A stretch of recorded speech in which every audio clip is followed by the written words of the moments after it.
Olá, gente, tudo bem aí com vocês? Aqui de volta com o Super Acadêmico. Hoje eu vou falar, de cultura e pós-modernidade, a partir do livro do Stuart Hall, esse aqui, A Identidade Cultural na Pós-Modernidade. É um livrinho muito legal, muito bom de ler e que dá uma ideia geral sobre o que é pós-modernidade e de onde é que vem essa noção de identidade cultural e qual a diferença em relação ao que existia antes, segundo ele. Antes de começar, se inscreva no canal, novamente agradeço as inscrições, já chegamos a 200 inscritos, tivemos 3 novas inscrições semana passada. Dê um like no vídeo, comentem, o pessoal tem feito comentários, perguntas. Eu venho tentando responder o melhor possível, tanto lá no próprio chat, comentários, quanto em outros vídeos. Eu vou preparar inclusive uma série de vídeos respondendo questionamentos, dando encaminhamentos a vídeos que tiveram muita audiência, tiveram mais de 100 visualizações, para valorizar justamente os vídeos com temáticas mais que vocês tiveram mais interesse em ver. Bom, então vamos lá. Nessa obra, no primeiro, Stuart Hall, quem é Stuart Hall?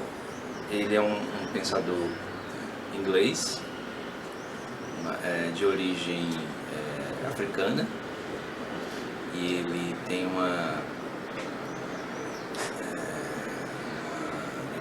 vinculação muito forte com raízes étnicas, com o Caribe, com afirmações étnicas variadas, que talvez daí venham os estudos dele sobre estudos culturais, chamados estudos culturais. Qual é a ideia aqui? Durante muito tempo, a sociologia, a sociedade ocidental, ela tratou muito de formas de identidade a partir de macrovisões sobre o mundo.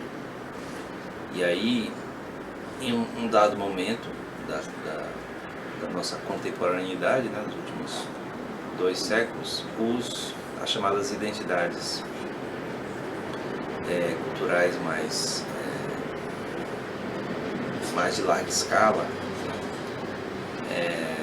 foram perdendo força na constituição das individualidades. Pelo menos é assim que ele e outros pensadores analisam. Então, a ideia é que durante a modernidade, segundo ele, os indivíduos eles eram guiados, conduzidos culturalmente no seu comportamento, nas suas crenças, por instituições grandes, as religiões, as ideologias políticas, os modelos de comportamento que seriam mais amplos. E aí, com a transformação da sociedade em um modelo mais complexo de valorização do indivíduo e da individualização, isso acabou sendo, vamos dizer, superado até um certo ponto, A influência dessas instituições é muito grande, mas terminou sendo equalizado de importância a modelos culturais mais variados, a identidades culturais relacionadas com a realidade de vida de cada indivíduo, de cada sujeito.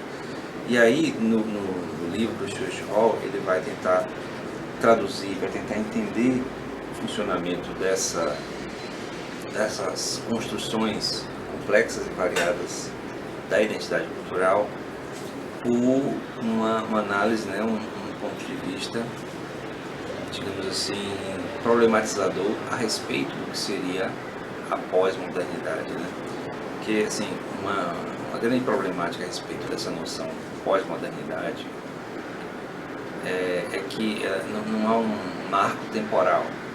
Quando se fala de época contemporânea, por exemplo, tem um marco histórico que é a Revolução Francesa, final do século XVIII. Então nós temos aí o século XIX todo, o século XX todo, afirmado como historicamente sendo a época contemporânea. O problema é que a noção de época moderna e de modernidade, e logo depois, né, de pós-modernidade, é muito complexa porque não tem um marco, não tem um momento. É muito mais uma forma de analisar o desenvolvimento da contemporaneidade. Eu me lembro bem de um filme, né, que traduz bem isso, né, a expressão. Não o filme todo, mas assim, tem um diálogo no filme que é bem interessante, né? É aquele filme Entrevista com o Vampiro, um filme antigo, né? Dependendo de sua idade. E aí tem uma hora que um vampiro bem antigo, né? Um vampiro bem velho, ele fala para um vampiro novo, né? Um vampiro recente. Porque o problema da questão metafísica, né, do vampiro é que ele é imortal, mas a imortalidade ela é problemática porque você tem que dar sentido a uma vida que não acaba. Diferente de nós mortais, que temos na própria mortalidade um certo sentido da vida, já que a gente tem que encher a vida de significado, nesse sentido. Mas se você é imortal, você pode acabar perdendo o sentido disso, de por que fazer coisas, por que realizar ações. Bom, essa é outra questão. E aí no filme o vampiro mais velho fala, olha, você está totalmente em conexão com essa época, que é justamente essa época do início da contemporaneidade, século XVIII, XVIII para XIX, né? E aí o vampiro jovem pega e fala, não, você está errado, eu não estou em conexão com essa época, eu estou em conflito com tudo da época. E aí o vampiro vai, não, é isso que você não entendeu, esse seu conflito com a época é o conflito da época, é uma época do conflito, é uma época de busca de si mesmo. E você, ao estar buscando si mesmo, se entender nesse contexto, você acaba se conectando com essa época. Então, assim, é bem interessante porque mostra bem o mundo antigo, né? O mundo medieval, o mundo moderno, tinha um certo sentido coletivo, claro, digamos assim. Certo? Havia indivíduos, havia individualidades, havia subjetividade.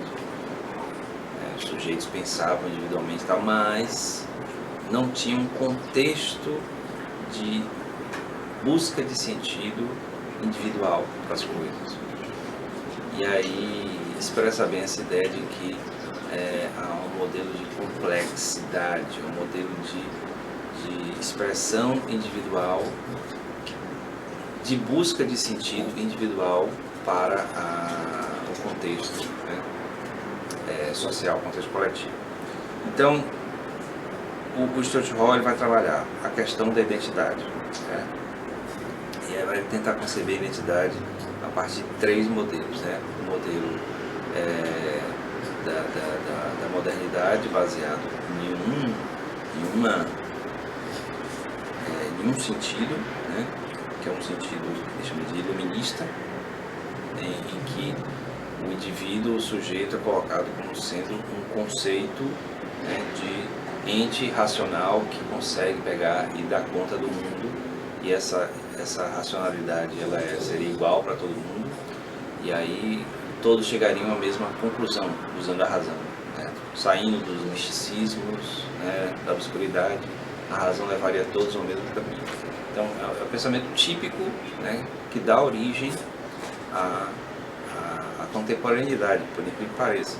Mas é um pensamento que vai sendo erguido ao longo de toda a modernidade, né, centrado muito nessa ideia de um sujeito pensante e central para a compreensão do mundo, né, aquela relação de sujeito a objeto. Então, o sujeito, né, é aquele que pensa o mundo racionalmente, resolve e soluciona os mistérios do mundo racionalmente.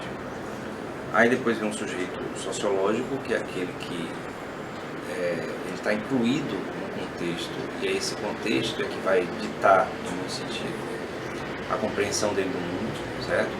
É um sujeito mais típico do século XIX, principalmente a origem das grandes teorias, né, sociais que temos até hoje.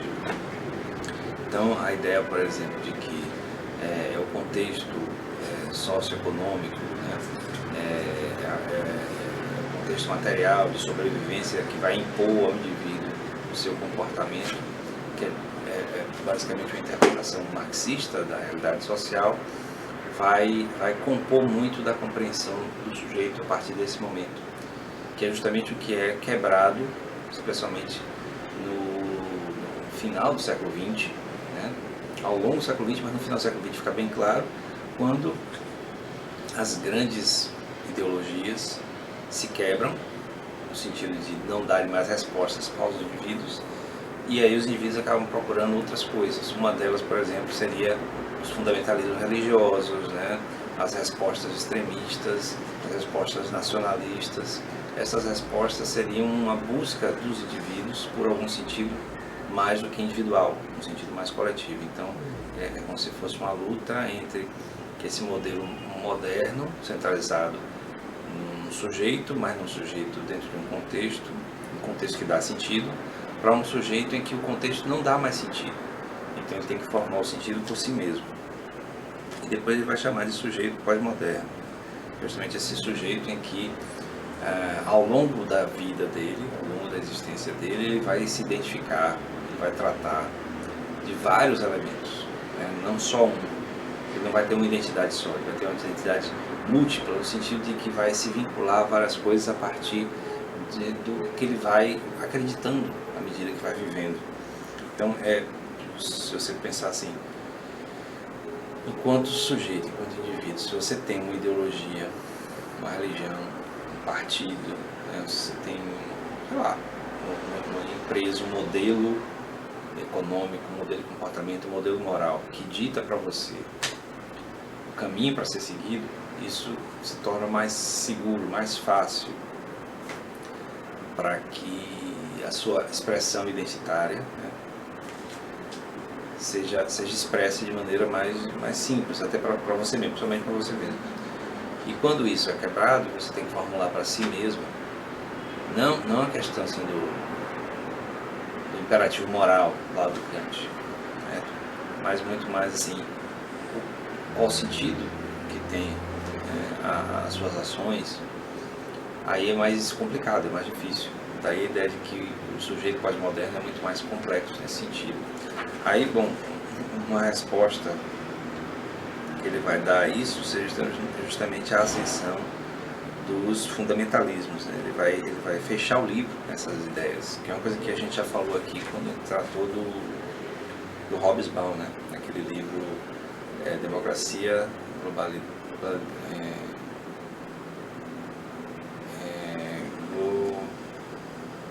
Globalização e Terrorismo, acho que é isso o título. Procurem nos vídeos, vou tentar colocar aqui no final, nos cards para vocês. Então, a ideia é assim, como essa noção de sujeito moderno, né, de sujeito na modernidade, de modernidade, afirma, ou vinha afirmando, ao longo de 3 séculos, desde o século XVI, né, com todo o modelo de expansão da mentalidade europeia, né, de racionalidade, de construção via razão e tal. O ápice disso chegando na Revolução Francesa, né, oferecendo as bases da Revolução Francesa, mas gerando automaticamente também o terror da própria Revolução Francesa, que é uma das contradições que faz questionar justamente esse modelo padrão para as coisas. Então, se você usa a racionalidade, ela vai chegar na mesma resposta para todo mundo. E o que acabou não acontecendo, porque a racionalidade acabou levando essa razão extrema, assim, acabou levando ao terror da Revolução Francesa, acabou desenvolvendo distorções, né, históricas, como você chegar num ápice tecnológico, que foi, né, no século XX, e você ter a ascensão de modelos fascistas, né, nazistas, né, de modelos, o próprio stalinismo também, modelos em que você aplica uma teoria racional, mas ela dá de encontro às individualidades, às subjetividades, né, às discordâncias, e gera a violência em resposta, né, que é a resposta fundamentalista, de certo modo, que o Stuart Hall trabalha aqui. Assim, é legal o Stuart Hall porque ele trabalha também com coisas mais leves, né? Com música, expressões culturais, tá? Como forma de afirmação da expressão da identidade cultural, né? Mas é meio que inevitável tratar também sobre esses extremos relacionados com a necessidade de afirmação e identidade cultural. Ele vai falar sobre culturas nacionais, né? Então, os nacionalismos que reacenderam no final do século XX e, de certo modo, até hoje atingem um pouco, né? Uns nacionalismos meio deslocados, diferente, por exemplo, do nacionalismo anticolonialista. Tem um certo sentido de afirmação identitária, mas quando você tem um nacionalismo de fonte imperialista, né? Um nacionalismo que gera, na verdade, a xenofobia, que gera o ataque contra o diferente, então acaba sendo meio deslocada essa ideia. E aí gera novamente os conflitos e a violência. Ele vai falar de globalização também, né? Vai falar do efeito que a globalização econômica traz para as culturas, então ao mesmo tempo que um modelo global de atividade, né, de maneira de agir econômica, acaba formulando como forma de afirmação oposta as identidades culturais locais, né? Então, você vai tratar de falar do global e o local, retorno da etnia, um dos capítulos. E é interessante que muitos autores tratam essa questão de que, no caso da economia, né, as economias, os modelos econômicos têm que ser pensados globalmente, mas atuando localmente, ou o inverso, né? Tem que atuar localmente, mas pensando globalmente. Porque a ideia é que há uma interconexão entre os países, entre os povos, entre as sociedades, por causa da tecnologia da informação e da comunicação. Isso, assim, às vezes é afirmado de maneira meio leviana, como sendo uma grande conquista da humanidade, mas, na verdade, não passa apenas de mais uma ferramenta de comunicação. Então, o que foi a escrita há milhares de anos atrás, as tecnologias de informação e comunicação representa agora. A diferença é a velocidade, o alcance, né, a amplitude. E aí se afirmava algum tempo atrás que isso traria união entre os povos e tal. E na verdade não, o que a gente vê hoje é justamente o contrário, né? Os povos estão divididos, as pessoas estão lutando entre si dentro dos próprios países e contra outros países, justamente através da tecnologia da informação e comunicação. Mas por quê? Né? Dá para tirar um pouco da análise disso no livro do Stuart Hall.